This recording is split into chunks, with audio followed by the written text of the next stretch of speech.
Hi everyone. One of the frustrations of daily weigh-ins is when your weight is unchanged or even goes up a little. It can make you question all the work you've been doing.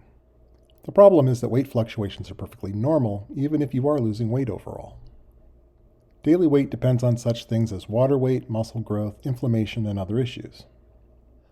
I like to think of it as my weight slowly migrating off my body, sometimes taking the long route.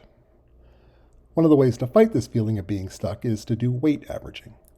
Weight averaging occurs when you weigh yourself daily, but measure your progress by averaging your weight over periods of time, such as a week. Why do weight averaging? The biggest benefit is that it reduces the fluctuation you get between good days and bad days. Losing weight every single day is not a realistic goal, but when you look at average weight loss, it's a solid measurement of progress. It also helps you to stay motivated and make better decisions. By understanding your weight over a long stretch of time, it shows you whether or not your strategies are effective. It also lets you look at any issues you're having with more realism. Any minor thing can throw a daily weight off, but if you're stalling week to week, then you can look at your habits and try to figure out what needs to change, if anything. Finally, it helps with long-term tracking. I currently have 75 days of daily weigh-ins tracked. If I look at them without analysis, all I can tell is that they are trending downward, which is a good thing, but not very informative. When using weight averaging to do some analysis, I can see just how fast I'm losing and understand if the rate is a good rate. Remember that losing 2 pounds a week is considered to be a great rate of loss. You don't really want to be losing 5 to 10 pounds every week because it isn't healthy and can come back to haunt you in the long term. Some weeks, however, will be faster than others. For example, the beginning of keto brings a loss of water weight because the diet causes you to retain less water.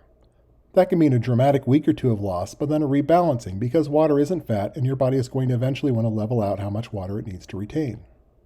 This is the same with issues like diarrhea. If you've been following my journey, you know that I tend to get diarrhea every week or two. This usually means some weight loss, although temporarily. However, since the start of keto, the diarrhea has not returned. I don't know if that issue is solved long term, but in the first 20 days of keto, so far so good. One of the reasons I thought today would be a good day to look at my weight averaging is that I recently had a stall. My weight has averaged between 292 and 293 pounds the past few days. This made me curious as to whether or not I would see this reflected in my averaging. Luckily, the answer is no, but we'll go over that soon. I've done a little weight averaging before, but with almost 11 weeks of data now, it seems like a good time to take a look at this. I began the year at 318.3 pounds. It should be noted that at the end of last year, I had a severe case of diarrhea. When New Year's Day came around, I was coming off a liquid diet and had dropped about 5 pounds in the 2 days before I started officially tracking. Week 1, I averaged 317.8, which was a half-pound drop from my starting weight. Week 2 brought more progress as I averaged 314.6, a loss of 3.2 pounds from the week before. Week 3, I averaged 310.6, which was a loss of 4 pounds. This was my top weekly drop of the year so far. Week 4, I averaged 308.9 pounds, a loss of 1.7 pounds. Week 5, I weighted at an average of 306.3 pounds, a loss of 2.6 pounds. Week 6, I averaged 304.3 pounds for a loss of 2 pounds. Right on the money there. Week 7, I averaged 303.4 for a loss of 0.9 pounds. Week 8, I averaged 302.6 pounds for a drop of 0.8 pounds. Week 9, I averaged 299.2 pounds for a drop of 3.4 pounds. This was my first week under 300 pounds and was pretty satisfying. It was also the first week of my keto diet.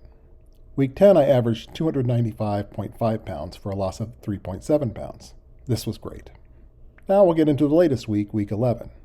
We're only 5 days into this week, so it isn't a full average, but so far it's 292.7, a loss of 2.8 pounds. So, even though the past 6 days I've been stalled at around 292 to 293 pounds, looking at it with weight averaging, I'm actually doing great.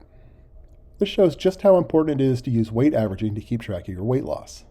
Daily weigh-ins can get into your head, even when you're making great progress. Taking a step back really helps. Averaging works with other measurements as well. For example, my fasting blood sugar over the past week is averaged at 95.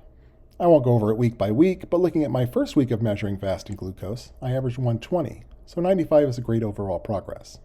I'll leave some of my other numbers for the next health journey video. For now, let me give you my Sir Terry Pratchett quote of the day. This one is from Sorcery. There are 8 levels of wizardry on the disc. After 16 years, Rincewind had failed to achieve even level 1. In fact, it is considered opinion of some tutors that he is incapable of even achieving level 0, which most normal people are born at. To put it another way, It has been suggested that when Rincewind dies, the average occult ability of the human race will actually go up by a fraction. That's it for today. Please like, please subscribe, please comment, and remember, averaging is not the same as being average.